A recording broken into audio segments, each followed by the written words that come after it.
Hey folks, this is JR with DIY Prepper. Welcome to the channel, and today we're going to be talking about reasons that your bug-in could possibly fail. And the purpose of this video is not to convince you that bugging in is a bad idea, quite the opposite. Bugging in is your best chance in a lot of different situations, with the exception of things like wildfires, hurricanes, things like that. After all, home is where your supplies are, it's where you're most comfortable, but it's important to understand the potential failure points that come with bugging in so that you can address those ahead of time. And the first reason why people's bug-ins may fail is that they may just simply last longer than what they're expecting them to. Like, I know a lot of people, they have set in their mind that they have enough food and water for this amount of time, like a certain amount of months, that they're going to be in good shape. They're going to be ready. And while, yeah, you want to have goals, don't put a ceiling on yourself either. Once you meet one set of goals, move on to the next one. Kind of have stages set up for yourself where after you get past stage one, you're ready to move to stage two.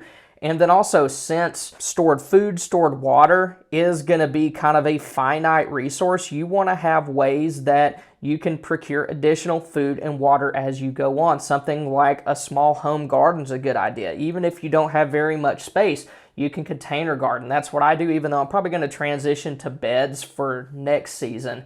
As far as water goes, know where nearby water sources are. Have ways that you can collect rainwater. Even if you don't have a full-fledged rainwater catchment system, something like tarps and plastic totes could be a good alternative. But the point is, have ways that you can turn that finite resource into something that you can stretch out for a longer period of time. Then also the same goes for different kinds of fuel like gasoline and propane.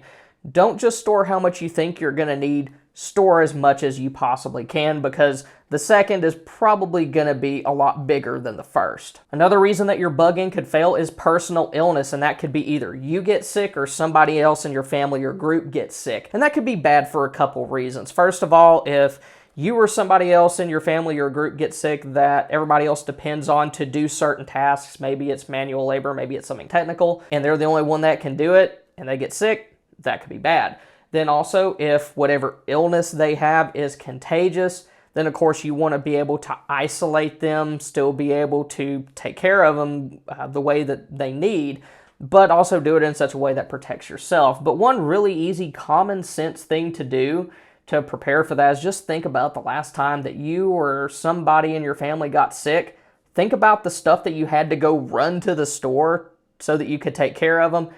And that would be a very good starting point for things to stock up on. Another reason why your bug-in could fail is equipment failure. And I think when people hear that, a lot of the times they think of something big and mechanical like a generator. And right now, I'm actually having problems with my generator. I can't get it to start, so I'm going to figure that issue out and get it up and running again.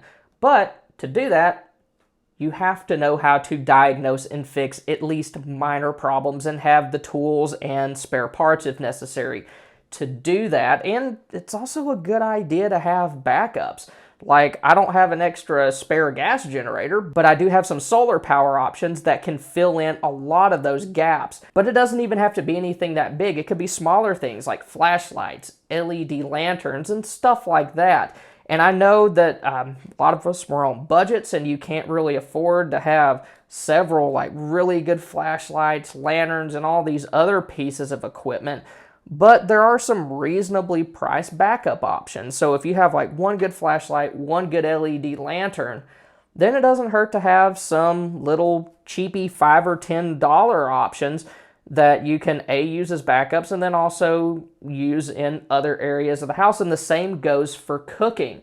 Like if you have a nice propane camp stove or a butane stove, maybe have something like a spirit burner or maybe some cans of Sterno as backups to that. And don't forget about potential failures caused by weather. Say you have a bunch of rain barrels all connected to one another with PVC pipe. You have a nice system outside, and then a big freeze comes, and you haven't drained them out, and some of those things burst. First of all, anticipate those issues so you don't have them, but also, how are you going to deal with failures like that if they occur? Because some things aren't as easy necessarily to see before they happen as that particular issue is. And then also, speaking of weather, natural disasters are another reason why your bug-in could fail.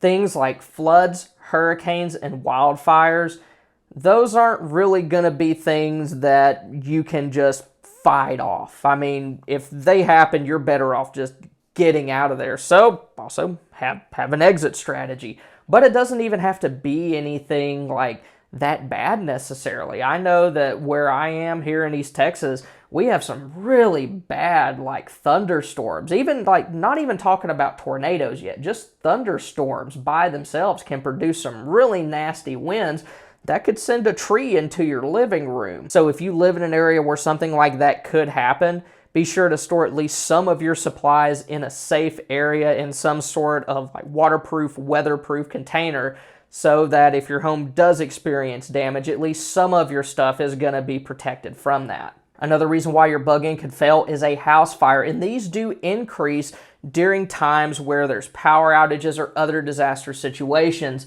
And to make it worse, a lot of the times fire departments, they are stretched thin, so their ability to help might be limited, and they might not be able to at all. If there's a situation where your city's water utilities have been knocked out, then they're not going to be able to pump water into their trucks to spray down your home with. And the reason why that fires increase during times when there's power outages is because people are using things like candles, oil lamps, also camp stoves, heaters, maybe their fireplace.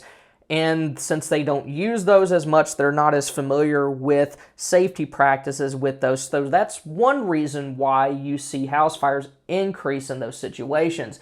But it might not even be caused necessarily by negligence. It could be caused by something like a lightning strike or power surges from maybe damage within that electrical infrastructure. So having things like fire extinguishers in your home, making sure that your smoke alarms, your carbon monoxide detectors are up and running is always a good idea. And another reason why your bug-in could fail is other people. I know in the prepper community, we spend a lot of time thinking about the threats that come from those outside of our group.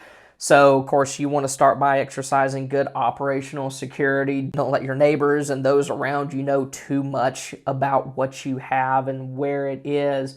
But also avoid being kind of the antisocial recluse also, because that'll get people talking also.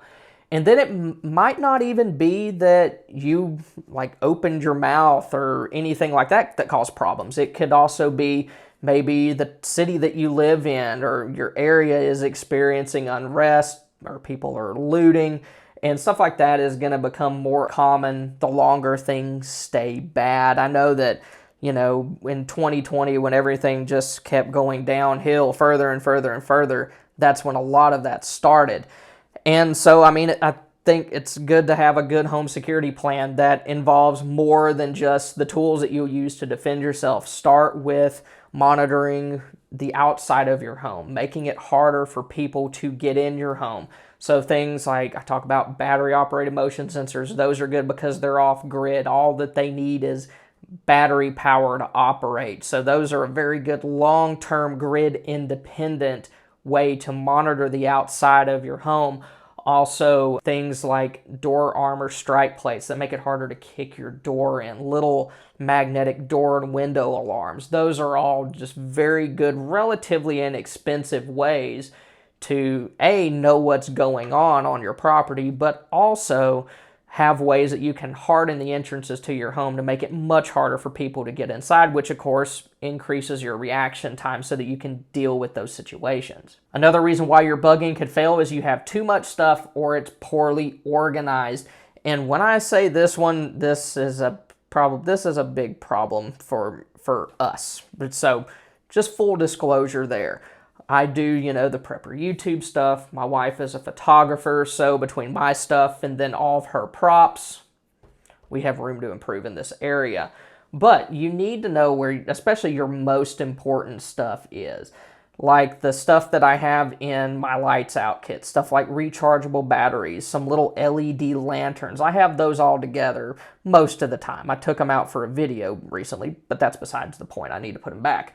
But have your most important stuff where you can get to it. Have your bug out bag packed, ready to go. Have it somewhere that you can just grab it and then head out with.